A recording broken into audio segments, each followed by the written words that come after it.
Hello viewers, welcome back to my channel kitchen food blog. আমার কিচেনে আপনাদেরকে জানাই সবাইকে স্বাগত। আজকে আমি একটা এই যে কাতলা মাছ নিয়ে এসেছি। কাতলা মাছের একটা রেসিপি বানাবো খুব অল্প ইনগ্রিডিয়েন্টস দিয়ে। আমরা সাধারণত যেভাবে বানাই তার থেকে একটু আলাদা বানাবো, আলাদা টেস্টের, আলাদাভাবে একটু বানাবো। আমি নিয়ে নিয়েছি এখানে কতগুলো কাতলা মাছ। এবার এই কাতলা মাছটাকে আমি জাস্ট একটু নুন হলুদ দিয়ে, যেটা নর্মাল আমরা করি বাড়িতে, একটু নুন আর হলুদ দিয়ে আমি এটাকে মাখিয়ে রাখবো।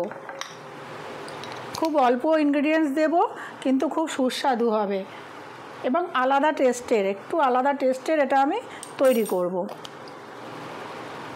এই মাছটা আমি রিফাইন্ড অয়েলে করব, মানে সাদা তেলে করব।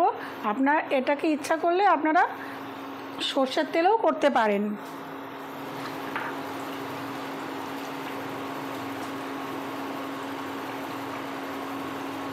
আমি মাছটা তেলটা গরম হলে মাছটাকে জাস্ট ভেজে নেব। আমি মাছগুলো ভেজে নিয়েছি, খুব কড়াও ভাজিনি আবার খুব কাঁচাও ভাজিনি, হালকাও ভাজিনি, এইরকম মিডিয়ামভাবে আমি মাছগুলো ভেজে তুলে নিয়েছি।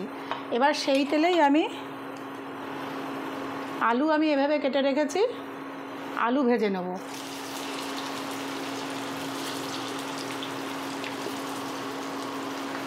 এই রান্নাতে একটু আলু দিলে না ভালো লাগে খেতে। আলুটাও একটু লাল করে আমি ভেজে তুলে নেব। আমি আলুগুলোকেও এরকম করে হালকা ভেজে নিয়ে তুলে রেখেছি। এবার চলে যাচ্ছি পরের স্টেপে। ওই তেলেই আমি ব্যবহার করব, ওই তেলে আমি দিয়ে দেব একটু সাদা জিরে ফোড়ন। এমনি নর্মাল যে রেগুলার জিরে ব্যবহার করি সেটা, এটা কিন্তু সাদা জিরে নয়, রেগুলার জিরে। আচ্ছা, এরপরে দেবো এর মধ্যে একটু জিরে গুঁড়ো, রোস্টেড জিরে পাউডার, রোস্টেড জিরে পাউডার।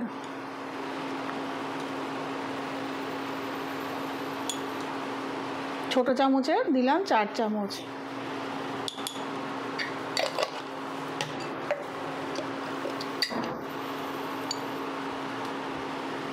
দেবো একটু হলুদ,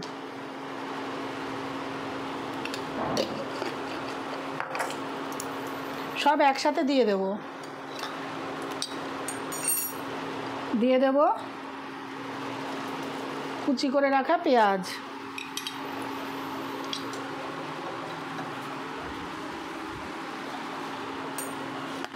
দেব রসুন বাটা,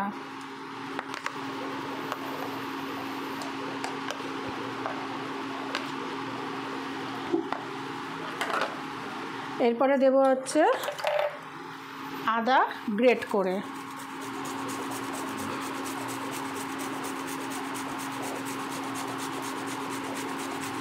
এটা খুব পাতলা একটা মাছের ঝোল তৈরি হয়, কিন্তু খেতে খুব উপাদেয়। আমার রেসিপিগুলি যদি আপনাদের ভালো লেগে থাকে তাহলে আমার চ্যানেলটিকে অবশ্যই সাবস্ক্রাইব, লাইক, শেয়ার ও কমেন্ট করবেন। এবার আমি আঁচটাকে বাড়িয়ে দেবো, বাড়িয়ে দিয়ে এটাকে একটু ভালো করে কষাবো। আচ্ছা, এখানে দিয়ে দেবো একটু আস্ত শুকনো লঙ্কা, দেবো একটা। সব একসঙ্গে কষানো হবে।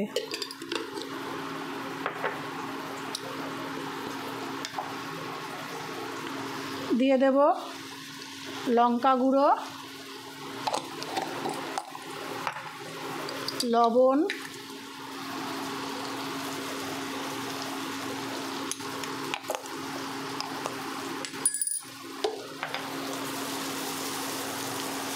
এইগুলো আমি সব একসাথে কষাবো। আচ্ছা, এবার যদি আপনারা তেল বেশি ব্যবহার করবেন। আমি তেলটা একটু কম ব্যবহার করেছি, তাই মশলাটা যাতে পুড়ে না যায় দিয়ে দেবো একটু সামান্য জল।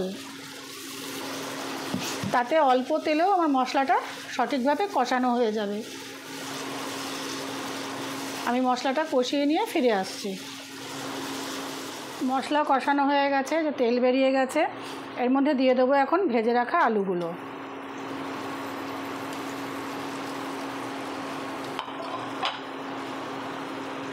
ভালো করে মশলার সাথে নাড়িয়ে দিয়ে আমি দিয়ে দেবো এখানে পরিমাণ মতো জল।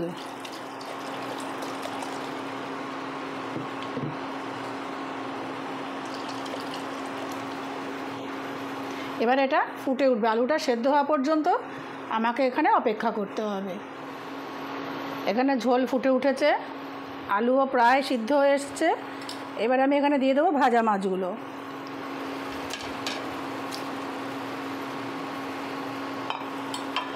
এবারে আমি নিয়ে এসেছি এই যে গন্ধরাজ লেবু। এটাতে কিন্তু গন্ধরাজ লেবুই লাগবে, অন্য কোনো লেবু ব্যবহার করলে ওই গন্ধটা, ফ্লেভারটা, গন্ধরাজ লেবুর যেটা আলাদা ফ্লেভার সেটা পাওয়া যাবে না। এই গন্ধরাজ লেবু আমি দেবো একটু রস।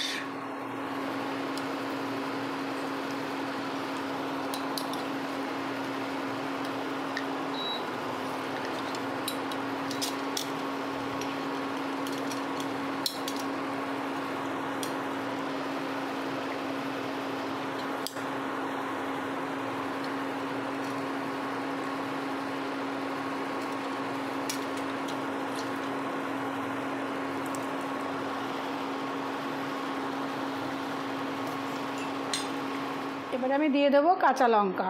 এখানে লেবু আর কাঁচা লঙ্কার যে অপূর্ব একটা ফ্লেভার আপনারা এখানে পাবেন। আর দেবো এই যে গন্ধরাজ লেবুর পাতা নিয়েছি, এই পাতাটা আমি এরকম হাত দিয়েই ছিঁড়বো, হাত দিয়ে ছিঁড়ে এর মধ্যে দেব।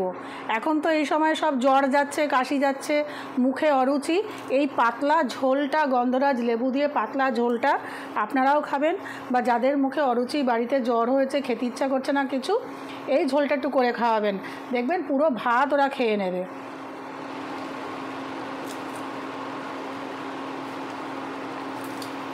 অপূর্ব একটা কম্বিনেশান, যে লেবু পাতা, গন্ধরাজ লেবু আর কাঁচা লঙ্কার অপূর্ব একটা কম্বিনেশান। আপনারা না খেলে বুঝতে পারবেন না। আপনারা এইভাবে রান্না করে আমাকে কমেন্ট বক্সে অবশ্যই কমেন্ট করে জানাবেন কেমন লাগলো। তৈরি আমার গন্ধরাজ লেবু আলু দিয়ে কাতলা মাছের পাতলা ঝোল।